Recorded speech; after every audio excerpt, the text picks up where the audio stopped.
네, 안녕하십니까. 자, 오늘 하루도 고생 많으셨습니다. 요새 제 영상에 달리는 댓글들을 좀 많이 보고 있는데, 여러 가지 생각들이 좀 많이 들고 있고, 여러 가지 의견들을 많이 달아주셔서 감사하게 생각합니다. 모든 의견들이 사실 다 소중한 의견이고, 다 고민을 하고 본인들의 생각을 그렇게 적는 거기 때문에, 뭐가 정답이다라고 얘기하기가 사실은 정답이 없습니다. 주식이 정답이 없습니다. 정답은 없는데 저는 제가 느끼는 팩트 그리고 개인적인 견해만 이 영상에 담을 뿐이지 제 말이 틀릴 수도 있고 맞을 수도 있다라는 거 항상 염두에 두고 그냥 참고만 부탁드리도록 하겠습니다. 댓글에 어떤 분이 재미난 댓글을 좀 달아주셨더라고요. 제가 영상을 올릴 때마다 떨어진다라고 이렇게 댓글을 달아주셔서 사실 오늘 조금 쫄렸습니다. 그분 댓글 때문에. 그래서 오늘은 조금 올라줬으면 했는데 다행히 조금 올라가가지고 그래도 그분이 오늘은 그런 댓글을 달지 않을 것 같아서 조금 마음이 편한 하루입니다. 자, 오늘 저기 뉴스를 한번 살펴보니 SD 바이오 센서랑 시젠에 대해서 비교를 하면서 SD 바이오 센서에 대해서는 어느 정도 좋게 얘기를 하지만 시젠은 특히나 이제 실적이 작년 대비 떨어질 것이다 라는 뉴스 기사를 발견하고 저는 오히려 이게 호재지 않을까라는 생각이 듭니다. 그 이유에 대해서는 뒤에서 말씀을 드리도록 하겠습니다. 자, 오늘 21선 돌파하지 못하고 끝났는데 내일 여러분 아시는 것 같이 실적 발표 날인데 지금 오늘 양봉을 보여줬기 때문에 아무래도 내일은 조금 좋은 모습 보여줄 것 같습니다.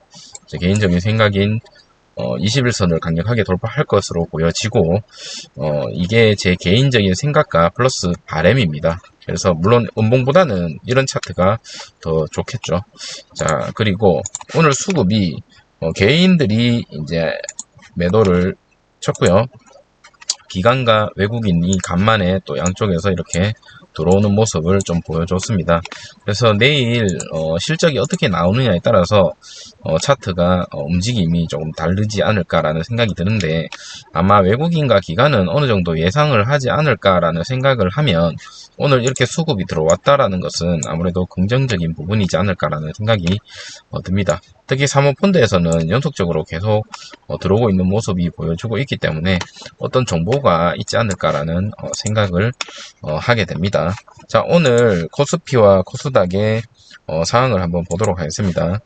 오늘 코스피 같은 경우는 마이너스 0.38%로 마무리가 되었고요. 코스닥 같은 경우는 플러스 0.21%로 마무리되었습니다. 오늘 같은 경우는 삼성전자가 좀 많이 떨어졌습니다. 이재용 회장이 풀려난다라는 소식이 호재가 아니라 오히려 악재로 작용이 된 건지는 모르겠지만 삼성이 많이 떨어지면서 코스피가 플러스를 기록하지 못하고 이렇게 내려왔다라는 거 살펴볼 수가 있고 오늘 에코프로 그 삼형제가 오늘 또 강력한 모습을 보여줬고요. 특히나 그 종목들은 지금 어디까지 상승할지 사실 과거의 시즌을 보는 것 같은 그런 모습을 좀 보여주고 있다. 저도 중간중간에 단타로 진입을 조금씩 하고 있긴 하지만 저점에서 이렇게 잡았던 사람들은 아무래도 좀 좋은 기회지 않을까라는 생각이 듭니다. 자, 오늘 특징 뉴스 살펴보고 영상을 마무리하도록 하겠습니다.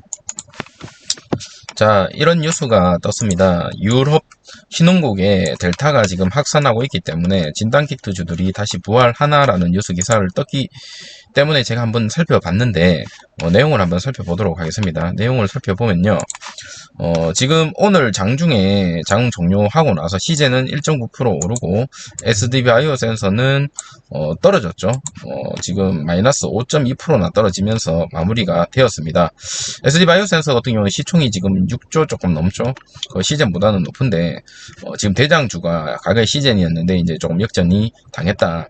코로나19 백신 접종을 계기로 급락한 진단키트가 주들이 회복할 것으로 전망이 제시되고 있는데 여기만 봤을 때는 저도 이제 좀 호재다라고 생각을 했는데 밑에 읽어보니까 신한금융 투자는 국내 진단키트의 수출의 65%를 차지하는 유럽에서 수요가 급증하고 있다고 얘기를 하면서 동시에 뭐라고 얘기했냐면 시젠보다는 SD 바이오 센서에 주목을 하고 있다. 그 이유는 진단키트 수요가 급증하는 유럽과 인도 매출 비중이 각각 41에서 32%에 달하고 인도 수출은 하반기부터 본격화하고 작년 7,383억의 영업이익을 기록했지만 아직도 성장할 것으로 보여지고, 그리고 이 SD 바이오 센서의 전망은 밝다라고 얘기하는 반면에 시젠 같은 경우는 역선장이 예상이 되고, 그리고 영업이익도 더 쪼그라들 거고 앞으로 계속적으로 쪼그라들 거다라는 얘기를 했습니다. 근데 제가 이거를 왜 호재로 저는 봤냐면, 지금 이런 증권사의 평가에도 불구하고 오늘 주가는 반대로 움직였죠. 반대로 움직였고, 과거 시젠의 실적을 가지고 가로른다 정말 말이 많았죠. 이 증권사에서 정말 1조 이상 찍었지만 1조 이상, 2조 이상 엄청난 실적을 달성할 거다라고 계속적으로 떠들어댔었죠. 그렇기 때문에 그때 엄청난 실적을 달성했음에도 불구하고 어닝 쇼크라는 단어를 쓰면서 주가를 엄청나게 떨어뜨렸습니다. 다들 기억나시죠? 시젠을 들고 계시는 분들은 다들 기억나실 겁니다. 이 컨센서스가 높다고 해서 무조건 좋은 것도 아니고 낮다고 해서 무조건 좋은 것도 아닙니다. 이 증권사에서 얘기하는 것들은 제가 봤을 때는 선반영이 되지 않았을까라는 생각이 들고, 만약에 컨센서스에서 낮게 잡았는데 어닝 서프라이즈가 나오는 게 더 낫겠죠. 어닝 쇼크보다는. 그래서 이런 식으로 시젠에 대해서 좋지 않게 평가를 하고 있는 와중에 시젠이 만약에 지금 여기에보다 훨씬 예상치 못한 실적을 기록한다면 당연히 주가는 더 좋게 움직일 수밖에 없다라는 게 제 개인적인 생각입니다.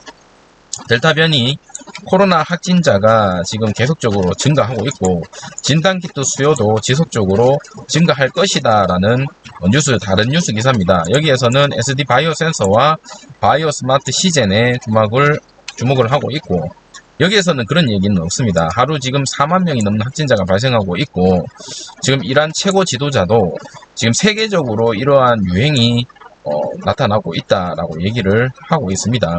이란은 하루 4만 명이 넘는 신규 확진자가 나오면서 이제 최악의 확산세에 빠지고 있다. 그렇기 때문에 이 진단키트가 당분간 실적에 대해서 유지를 할 수밖에 없는 입장인 거고, 한편 델타 변이 바이러스 확대로 코로나19 확진자가 급증하고 있고 전문가들도 델타 변이 우려가 일단락되더라도 진단키트 기업 수요 절벽의 우려는 과도하다는 거죠. 그렇기 때문에 이 진단키트 회사가 갑자기 급락하는 그런 모습은 보여주지 않을 것이다 라는 다른 기사입니다. 국내 주식시장에 동학개미들이 매매하는 진단키트 관련주들은 SD 바이오 센서, 바이오 스마트, 녹십자 MS, 시스윅, 휴마시스, 시젠, 랩지노믹스 등이 있다. 그 중에 우리 이 영상을 보시는 분들은 이 시젠에 지금 어떻게 물려 있죠. 수익을 가지고 계시는 분도 있으시겠지만, 델타 변이의 히모스는 지금 제가 어제 영상에 말씀을 드렸죠. 4단계에 있어서 정부가 어떤 대책을 할 거다라고 얘기를 했는데, 결론적으로 집콕 캠페인이라는 이런 아이디어를 낸 것 같습니다. 방역을 당분간 이 8.15 광복절 이제 대체 휴일이죠. 요날 이제 놀러 다니지 마라, 집에 있어라 라는 그런 캠페인을 벌일 것으로 보여집니다. 자, 델타 변이가 현재 전 세계적으로 강타를 하고 있고 집단 면역이 사실상 불가능하다라는 것을 여러분들도 이제는 알고 있을 거고, 모든 사람들이 이 집단 면역이 이제는 불가능하다라고 생각을 하고 있습니다. 지금 코로나가 하루에 전 세계적으로 70만 명씩 확진을 하고 있고, 괴물 변이라고 하죠. 이 델타 변이가 지구촌에 다시 비명을 지르고 있고, 델타 변이가 강한 전염력 그리고 백신 보급이 효과가 약화가 되고 있기 때문에 지금 이렇다라는 상황입니다. 그리고 추가적으로 델타 변이가 특히나 이스라엘에서 화이자로 많은 사람들이 백신을 접종했음에도 불구하고 중증 환자 64%는 돌파 감염을 일으킨다고 합니다. 그렇기 때문에 내달 중순 중증 환자 6배 증가 예상하고 병상수나 의료 인력도 확보에 계획을 하고 있다고 합니다. 과거에 백신만 맞았으면 이 그린 패스라는 거를 가지고 이 나라별 뭐 여행이라든지 이런 거 자유로웠죠. 그리고 뭐 격리라든지 이런 것도 없었는데 이제 백신을 맞더라도 확대 적용하고 새로운 방역을 내놓겠다라는 게 지금 이스라엘의 현 주소입니다. 이스라엘에서도 지금 집단 면역을 이루었다라는 나라 중에 하나였죠. 제일 빠르다 하는 나라 중에 하나였는데 지금 이런 모습을 보여주고 있다는 겁니다. 자, 이스라엘의 현재 중증 환자 10명 중에 6명은 지금 백신을 2회차까지 다 맞은 사람들이 많다라는 거죠. 그렇기 때문에 이 집단 면역이라는 것은 사실상 불가능할 것으로 보여지고, 그러면 이제는 위드 코로나랑 같이 살아가야 되는 시점인데, 이 코로나가 지금 우리가 봤을 때 중증이 만약에 약하고 치료제가 있다면 크게 문제가 될 건 아니지만, 사실 이 델타 변이뿐만이 아니라 앞으로 나올 수 있는 그런 변이들이 어떻게 될지 아무도 모르는 겁니다. 지금은 진단키트주가 끝나는 분위기에 지금 제 영상을 보시는 분들 중에서 이제는 이 진단키트주는 끝나는 걸 가지고 테마도 끝났고 실적도 끝났다, 새로운 모멘텀을 찾아야 된다라고 얘기를 하고 있지만, 물론 그 말도 사실이다고 저는 생각을 하지만, 이 코로나가 하반기에 또 어떻게 될지 아무도 모릅니다. 완전히 종결이 될지 종식이 될지, 아니면 또 다른 변이가 나올지, 또 진단키트가 엄청나게 수요가 폭발할지, 이거는 아무도 모르는 거고, 우리는 지금 이러한 영상이나 뭐 다른 이슈들을 계속적으로 찾아볼 수밖에 없는 그런 상황입니다. 왜냐하면 하루가 멀다 하고 이 코로나에 대한 뉴스가, 새로운 뉴스가 계속적으로 나오고 있기 때문에 여기에 집중을 해야 된다라는 게 제 개인적인 생각이고요. 내일 시젠 실적 발표 날입니다. 실적 발표 우리가 예상하지 못했던 것 이상으로 어닝 서프라이즈를 좀 기록을 해주고 장대 양봉 한번 좀 뽑아주고 시원하게 나갈 사람 나가고 버틸 사람 버티고 그런 날이 되었으면 좋겠습니다. 자, 오늘 영상 이것으로 마치도록 하겠습니다. 조금이라도 도움이 되셨다면 좋아요와 구독 부탁드리도록 하겠습니다. 감사합니다.